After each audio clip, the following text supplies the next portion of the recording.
This is Hannibal here from the HannibalTV.com with a daily wrestling news update for you.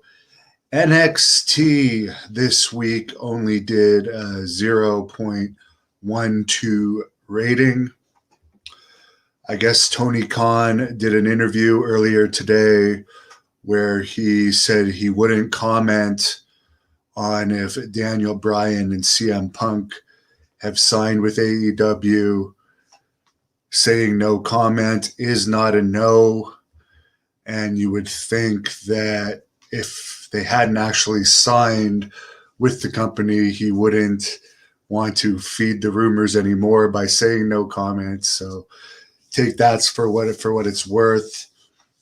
Chris Jericho is going to face Juventud Guerrera, who the Blood Hunter decimated back in 2019 in about 3 minutes. But Jericho is going to be wrestling Juventud on AEW next week, I guess. I also have a shoot interview with Juventud on this channel for anyone that wants to check that out. Very arrogant individual. Haku appeared on AEW tonight, managing his son against Lance Archer. Archer retained the New Japan Pro Wrestling U.S. title.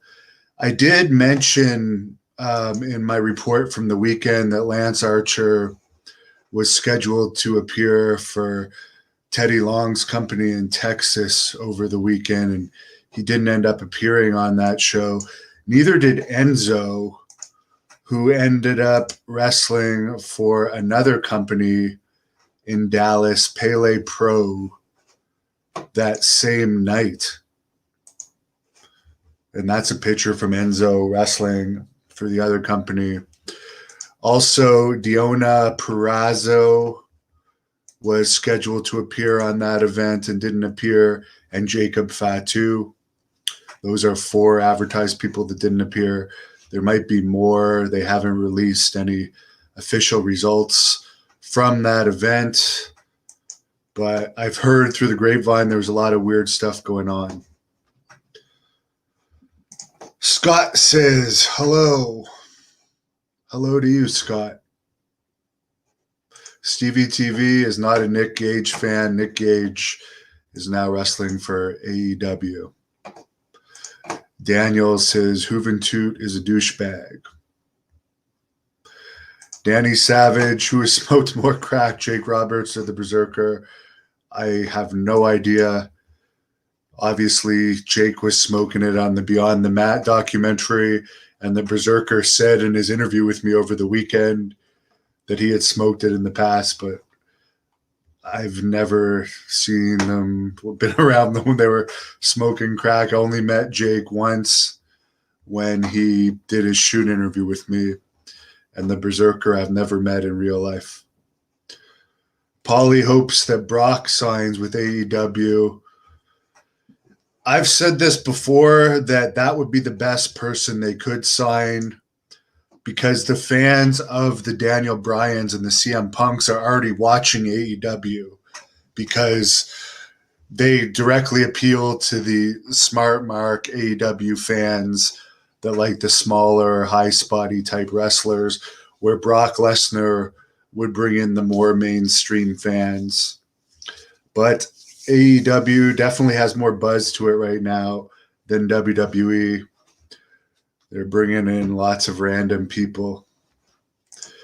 Mike, would I interview Vince Russo again with fan questions? I did do a fan question interview with Vince Russo this year, and I think I've done about 4 interviews with him. He's very easy to deal with, and his interviews with me get pretty good hits. That's why I keep bringing him back. As long as people do well, I'll keep bringing them back, and they're easy to deal with, and Vince is easy to deal with. Wolverine would like to see WWE collaborate with another wrestling company. Joe says Haku is the man. Well, the Blood Hunter actually defeated Haku, so does that make the Blood Hunter tougher than Haku? I don't know. Stevie TV says Huss for the Berserker. Malik, who am I going to be interviewing next? I really don't know. I have to actually work on some interviews. I've had some bad experiences with interviews lately. From Dark Journey being wasted and then shutting her phone off 25 minutes before the interview was supposed to end on the weekend. To Buddy Lee Parker, no showing on me 4 times. Mike O'Hearn, I know he supposedly has some family issue, but he's delayed twice. So I don't know. I'm kind of turned off from interviews. Matt likes that Lance Archer is getting a push in AEW. I met Lance Archer back in December. Seems like a nice enough guy. I didn't like when they first brought him in, they had him jobbed to Cody so fast. I thought that was way too fast. It kind of killed his momentum, but he's starting to get momentum back, so it's good to see. Well, that's about it for tonight for the news. Hope everyone has a great night. I'm out of here. Thank you for watching the Hannibal TV. Please like this video if you enjoyed it and click the subscribe button to not miss any of our latest